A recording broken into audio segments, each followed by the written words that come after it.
भारत के संसदीय लोकतंत्र का एक काला अध्याय आज से ठीक 50 वर्ष पूर्व आज के दिन ही देर रात्रि में हुआ था, जब कांग्रेस की तत्कालीन सरकार ने भारत के संविधान का गला घोंटते हुए लोकतंत्र को पूरी तरह समाप्त करने की साजिश रची थी।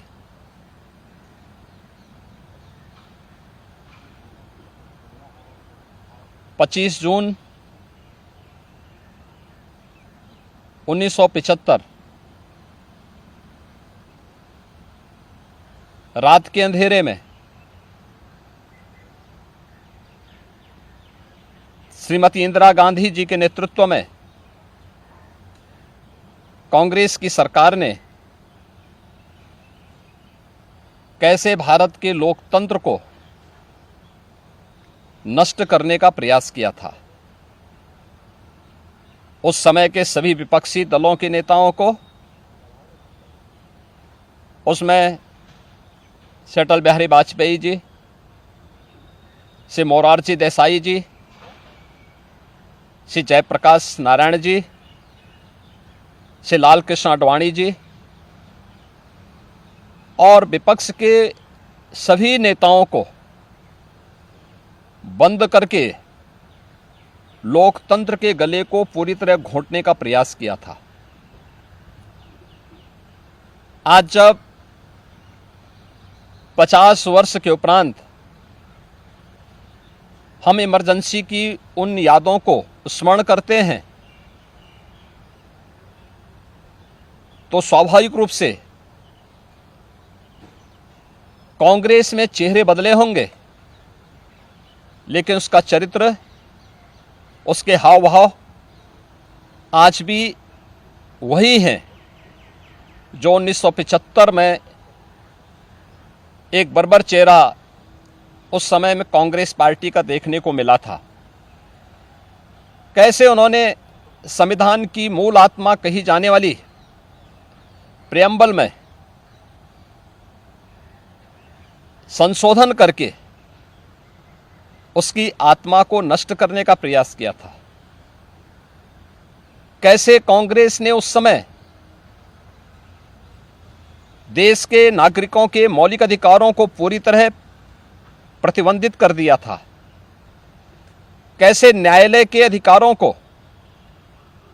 कांग्रेस पार्टी ने उस समय में बंधक बना के रख दिया था। और आज भी कांग्रेस पार्टी में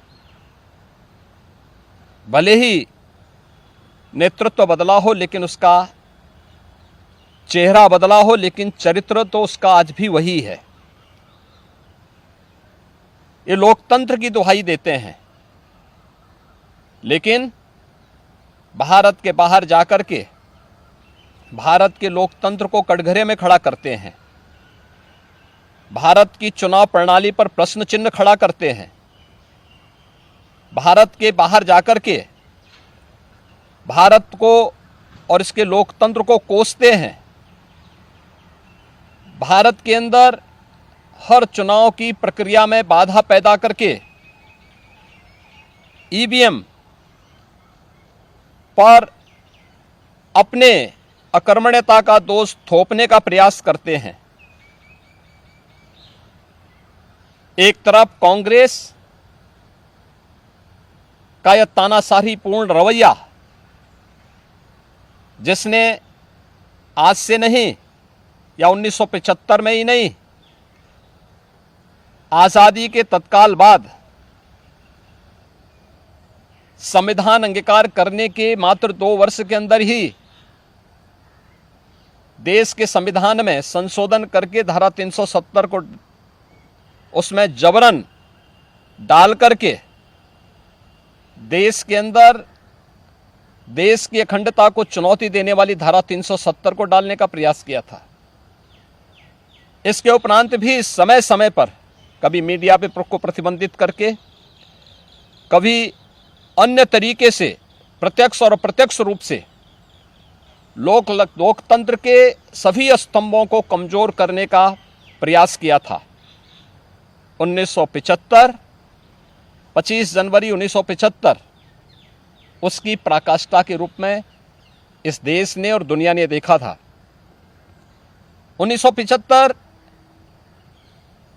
की इमरजेंसी की घटना की 50 वर्ष पूरे हो रहे हैं। 1975 में देश के लोकतंत्र को बचाने के लिए, संविधान को फिर से बहाल करने के लिए, नागरिक अधिकारों की रक्षा करने के लिए जिन लोगों ने जेल की यातनाओं को सहा था, जिन लोगों ने उस कालखंड में लोकतंत्र के लिए अपना सर्वस्व न्यौछावर करने का कार्य किया था, हमें आश्चर्य होता है कि उनकी वर्तमान पीढ़ी उसी कांग्रेस की गोद में बैठ करके देश को फिर से कांग्रेस की तानाशाही और लोकतंत्र विरोधी, संविधान विरोधी तंग दायरे की ओर धकेलने का कुत्सित प्रयास कर रही है। कांग्रेस आज भी उसी रास्ते पर चल रही है और उसी का परिणाम है। जहां भी कांग्रेस नेतृत्व की सरकारें हैं, उनका रवैया, उनके कार्यप्रणाली, उनके द्वारा किए जाने वाले कृत्य इस बात के उदाहरण प्रस्तुत करते हैं।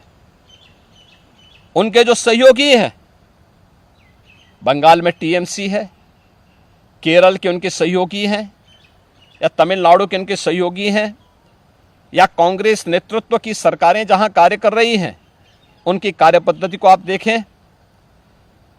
जो लोग जनता को गुमराह करके संविधान के नाम पर संसद की कार्रवाई को बाधित करने का प्रयास कर रहे हैं,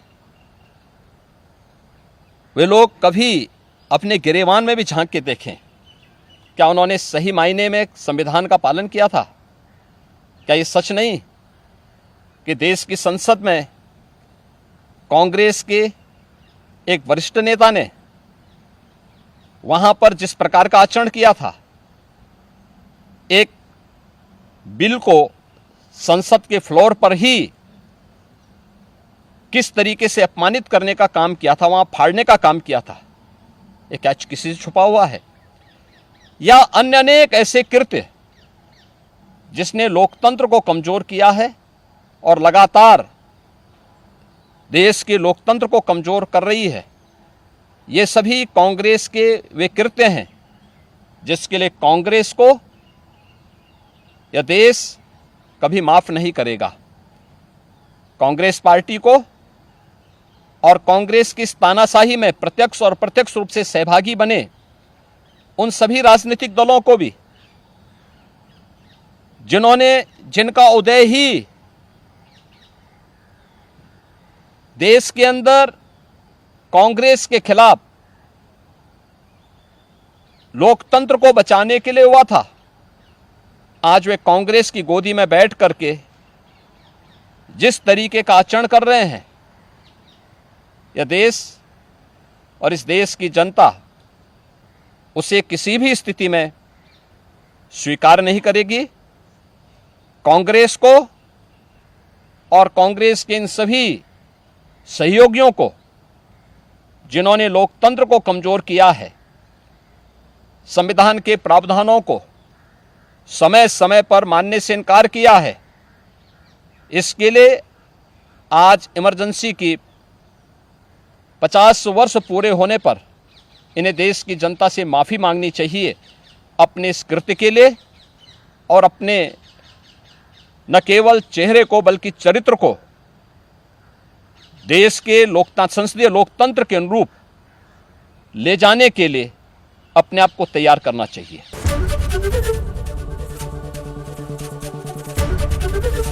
एबीपी गंगा, खबर आपकी, जुबान आपकी।